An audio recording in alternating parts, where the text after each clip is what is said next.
My name is Loren Working, and my book is The Making of an Imperial Polity. And a huge thank you to the RHS and to the committee for this honour and for considering my book. So, this book is about the first generation of English gentlemen to come of age with the possibilities of an empire in America, and about the influence of American lifeways and settler colonialism on the fabric of late Tudor and early Stuart life. Early English colonialism is often described in terms of catastrophe and failure. Unlike the rise of the East India Company, the Virginia Company collapsed, bankrupt, in 1624. Prior to mass migration in the 1630s, colonial projects seem confined to the fancies of merchants and zealous churchmen operating outside of the political center. And my book really challenges this view by exploring the circulation of people, ideas, and objects that traveled between London and early plantation sites in places ranging from Virginia to Venezuela. In doing so, it argues that our understanding of Jacobean political culture is impoverished when we relegate colonialism to an elsewhere, demonstrating instead that the geopolitics of plantation became embedded in concepts of government and civil refinement at home.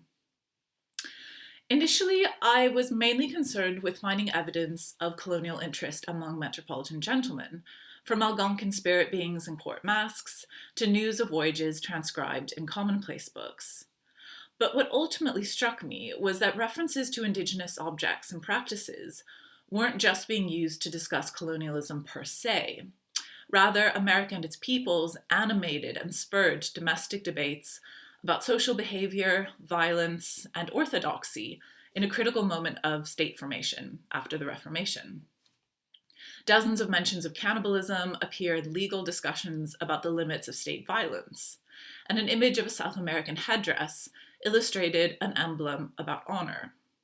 So a big claim of my book is that this project to what the English called civilize Indigenous peoples became intimately related to how gentlemen articulated their own civil identities.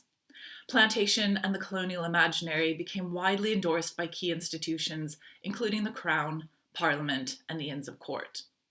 The Earl of Southampton, who's perhaps best known as a rather flamboyant literary patron, served as treasurer of the Virginia Company, and as he put it, he specifically viewed the civilizing of the Indians as a matter of the greatest consequence, which just isn't really something that we tend to associate with the age of Shakespeare. Another central claim of the book is that sociability helped make colonization fashionable rather than just politically expedient. London taverns, where gentlemen smoked tobacco and shared verses that celebrated conquest, became spaces of experimentation where gentlemen learned to behave as colonizers and to place themselves within the colonial story. In the 1590s, George Chapman wrote a poem imagining the Amazon basin as a lush tropical space where mansions dance with neighborhood. And this might seem quite fanciful, but as I argue, the club culture of early Stuart London profoundly influenced the emergence of what we might call a transatlantic literary sociability. The emphasis on wit, pleasure, and social status as key components of the ideal gentleman planter would endure for centuries afterwards. And finally, from a more methodological standpoint, the book calls for the importance of material culture and Indigenous anthropology in offering multiple and layered perspectives on our historical archive. Without objects and Native American histories alongside state discourse, we have a lot to say about political rhetoric, but not about how ideas functioned in practice. The fact that aristocrats berated New England merchants for robbing Indigenous peoples of their furs may seem to indicate a concern for fair trade.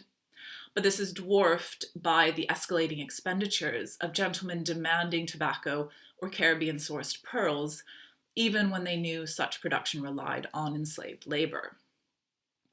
This assumption that the political elite were unaware of what was happening on the ground, I think has let us create a disconnect between all the things that we might love about the Renaissance, the poetry, the objects, the tales of adventure, and the conditions in which things and knowledge were acquired or produced. We've been reluctant to understand civility as something that was forged through colonialism, not in spite of it. So I hope this book illuminates a different facet of early modern London and encourages us to rethink our relationship to empire and the stories that we're willing to tell about it.